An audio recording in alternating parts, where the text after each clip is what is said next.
विषयों के बावजूद कई ऐसे विषय हैं जिन पर लगता है कि बात बनते बनते कई बार बिगड़ चुकी है। क्या इस बार नीतीश कुमार ने उन सारे सवालों के काट निकाल लिए हैं जब एक मंच पर ये होंगे? नहीं, अभी कैसे काट निकाल लेंगे, लेकिन हाँ, एक प्रयास वो कर रहे हैं कि विपक्षी एकता की पटकथा लिखी जाए बिहार की जमीन से। चूंकि ये बदलाव की भूमि रही है, क्रांति की भूमि रही है, और ममता बनर्जी जी ने कहा था कि उस जेपी की भूमि पर क्यों न सबको आप बुलाइए। तो नीतीश कुमार जी प्रयास कर रहे हैं, लेकिन जो सवाल है वही है, क्या जो ये बैठक होने वाली है 12 जून को, उसमें राहुल जी आएंगे? क्या प्रियंका जी आएंगी? क्या सोनिया गांधी आएंगी? अगर ये तीनों नहीं आएंगे तो कांग्रेस के लिए अधिकृत निर्णय लेने वाले कौन होंगे? सीटों का अगर शेयर की बात होगी तो इन तीनों के अलावा कौन व्यक्ति होंगे जो तय कर देंगे और वो कांग्रेस उसको स्वीकार कर लेगी?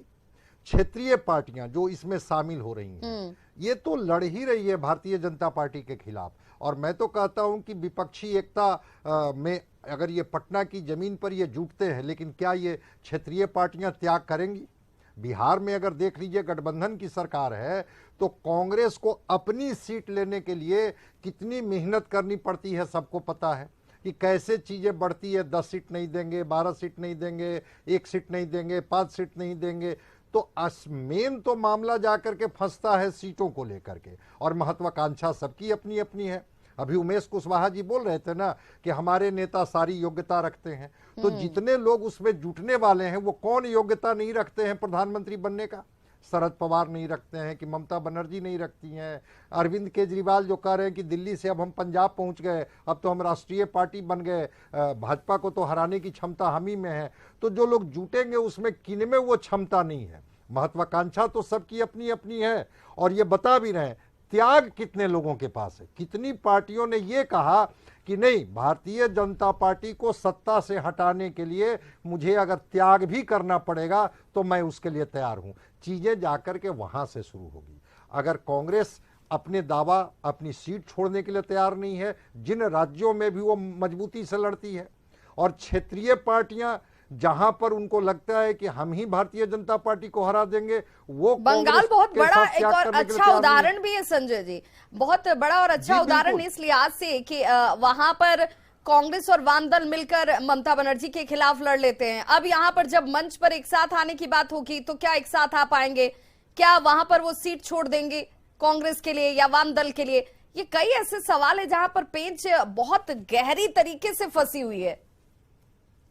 जी, मैं अपनी बात को जरा समाप्त कर लूं तो मामला वही है कि कांग्रेस जो 200 सीटों पर देश में लड़ती है मजबूती के साथ और आमने सामने के टक्कर में रहती है, क्या कांग्रेस वो 200 सीटों को छोड़ देगी कि नहीं? इस बार हम क्षेत्रीय पार्टियां अगर वो जीतने की स्थिति में है तो चलिए ये सीट का त्याग मैंने क्षेत्रीय पार्टियों के लिए किया, या क्षेत्रीय पार्टियां जिसकी बात ज्ञान रंजन जी कर रहे थे कि अम्ब्रेला तो हम हैं, कि भाई कांग्रेस के अम्ब्रेला को अगर हम मजबूत नहीं करेंगे तो अगर हम जीत भी जाएंगे तो हम भारतीय जनता पार्टी को सत्ता से किनारे नहीं कर पाएंगे।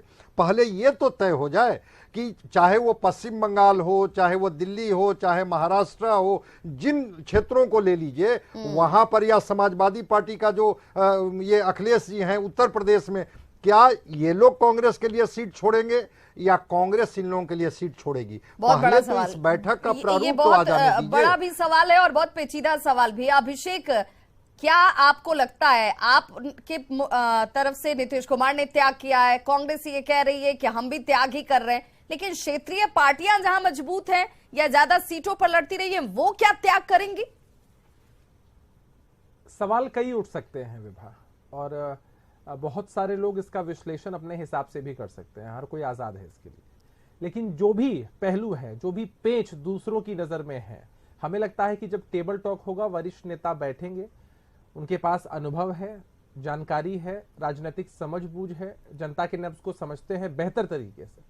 तो हमें लगता है कि जब टेबल टॉक होगा और कई दौर की बातचीत होगी तो रास्ता अपने आप निकल जाएगा। यानी अभी कई दौर की बातचीत होनी बाकी है, 10 महीने का वक्त शेष बचा है अभिषेक, और इसी 10 महीने में वो टेबल टॉक भी कर लेना है, तमाम मुद्दों पर चर्चा भी कर लेनी है, सीटों का बंटवारा भी कर लेना है, साझा मैनिफेस्टो भी बना लेना है और क्षेत्रीय दलों को कन्विंस भी कर लेना है कि एम एक रखिए और उस एम के लिए अपना अपना त्याग जरूर करिए। बहुत बहुत शुक्रिया आप सभी का हमारे साथ इस चर्चा में जुड़ने के लिए। तो बहस बिहार की में आज बस इतना ही, लेकिन न्यूज 18 बिहार झारखंड पर खबरों का सिलसिला लगातार जारी। आप बने रहिए हमारे साथ। मुंगेर में दे रहा